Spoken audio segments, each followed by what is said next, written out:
رشتہ داروں اور دوستوں نے مجنوں سے کہا کہ لیلا تو عام سی معمولی شکل و صورت والی لڑکی ہے جس پر تم مر مٹے ہو۔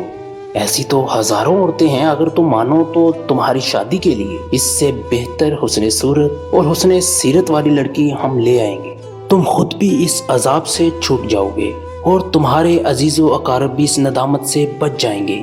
تمہارے اس عشق کے جنون سے ہم سب پریشان ہیں۔ جام عشق کا متوالا جب سب کی باتیں سن چکا تو یوں بولا، صورت ایک پیالہ ہے اور حسن شراب ہے۔ تم ظاہر میں تو پیالے کو دیکھتے ہو، جس کی وجہ سے اللہ تعالیٰ نے شراب حسن کو تم سے پوشیدہ کر دیا ہے، ورنہ تم سب لیلا کے عشق میں گرفتار ہو جاتے۔ مجنوں کی آنکھیں آنسوؤں سے تر تھیں۔ یہ کار ساز قدرت کی کرشمہ سازی ہے کہ ایک ہی پیالے سے کسی کو شہد، کسی کو دودھ، کسی کو زہر اور کسی کو تریاک پلا رہا ہے۔ حضرت یوسف علیہ السلام کی صورت ایک جام کی سی تھی۔